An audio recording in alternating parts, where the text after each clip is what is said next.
Assalamualaikum warahmatullahi wabarakatuh. Pada suatu yang cerah, Raja Harun al-Rasyid memanggil Abu Nawas. Hari ini saya punya misi lain untukmu, Abu Nawas, titah Raja dengan wajah serius. Apa yang harus saya kerjakan, Yang Mulia? Tanya Abu Nawas penuh tanda tanya. Kau tahu bahwa kita punya teluk yang luas, bukan? Tanya Raja kemudian. Menyedihkan sekali, tak seorang pun pernah menyeberang teluk. Saya bertanya-tanya, apakah mungkin seorang manusia berenang ke seberang teluk? Lanjut Baginda Raja. Abu Nawas masih khusyuk mendengar titah selanjutnya. Ketika Baginda berujar, Abu, saya butuh kau menjawab keingintahuanku. Saya mau kau mengambil misi ini sebagai tugas terhormat. Titah Raja akhirnya. Tuanku yang mulia, saya bukan seorang perenang yang baik, kilah Abu Nawas dengan wajah pucat. Saya tahu, ucap Baginda mendesak, tetapi setiap orang mengetahui kalau kau adalah pria terpintar di negeri ini. Kau harus dapat mengerjakan tugas ini, kata Raja dengan nada memaksa. Abu Nawas tidak bisa berkutik, dia tergagap, kemudian dengan sangat terpaksa dia berujar, baiklah, saya akan mengerjakannya, Yang Mulia.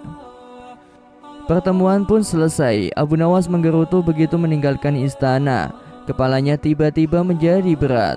Susah diajak berpikir. Asam lambungnya naik, tanda stres sedang hinggap. Selanjutnya si cerdik ini berjalan gontai ke pantai. Ia memandangi teluk yang luas itu. Beberapa kali ia menarik nafas dalam-dalam.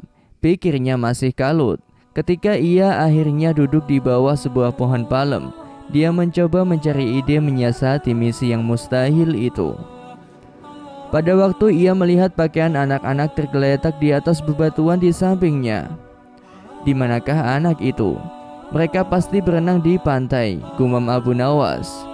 Seketika itu juga, kepala Abu Nawas tiba-tiba enteng. Asam lambungnya normal-normal saja. Cuma hanya kepingin makan yang enak-enak. Senyumnya pun terkembang. Nampaknya ia telah menemukan ide cemerlang. Abu Nawas lalu pulang dan bangun pagi-pagi sekali pada hari berikutnya. Dia segera pergi ke pantai sambil tersenyum. Abu Nawas melepaskan pakaiannya dan cincinnya, lalu meletakkan di pasir. Ia juga melepaskan sepatunya dan meletakkan di samping pakaiannya. Setelah itu, Abu Nawas kembali ke rumah. 1 jam kemudian, Raja dan para menterinya datang ke pantai. Mereka kaget ketika mengetahui ada pakaian Abu Nawas yang teronggok di atas pasir. Mereka pun berspekulasi, Abu Nawas sedang berenang mengarungi laut untuk mencapai teluk. Luar biasa ini orang, gumam Baginda geleng-geleng kepala. Tapi sebagian dari mereka meragukan kalau Abu Nawas yang punya kemampuan berenang pas-pasan berani mengarungi laut. Untuk membuktikan rasa penasarannya, mereka semua akhirnya sepakat untuk mendatangi rumah Abu Nawas. Sampai di rumah Abu Nawas, Raja dan para menteri hanya ditemui oleh istrinya. Ia mengatakan kalau Abu Nawas meninggalkan rumah pagi hari sebelumnya. Kemarin ia mengatakan kepada aku bahwa ia akan berenang menyeberangi teluk. Dia berkata bahwa Yang Mulia memerintahkannya melakukan demikian. Sebenarnya saya tak tega membiarkannya pergi karena saya tahu ia bukan perenang yang baik, kata wanita itu dengan sedih. Tiba-tiba datang seorang pegawai istana melapor, Yang Mulia, Abu Nawas ditemukan. Pengawal itu kemudian bercerita, jika pada sore hari 3 nelayan di pantai melihat seorang pria berenang. Ketika mereka mendekatinya, mereka tahu bahwa yang berenang adalah Abu Nawas.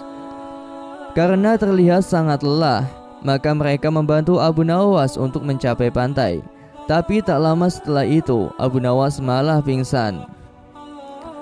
Tak lama setelah itu, Raja dan beberapa pengawal pergi ke pantai. Raja lalu duduk di samping Abu Nawas. Abu, panggil Raja sambil menggoyang-goyangkan tubuh Abu Nawas. Pelan sekali Abu Nawas membuka matanya. Legalah hati Raja Harun al-Rasyid. Ia memegang tubuh Abu Nawas dengan erat. Ia terlihat sangat menyesal karena telah menyebabkan Abu Nawas menderita. Abu Nawas tersenyum tipis ketika sang raja memeluknya dan mengatakan, "Kau hebat, Abu."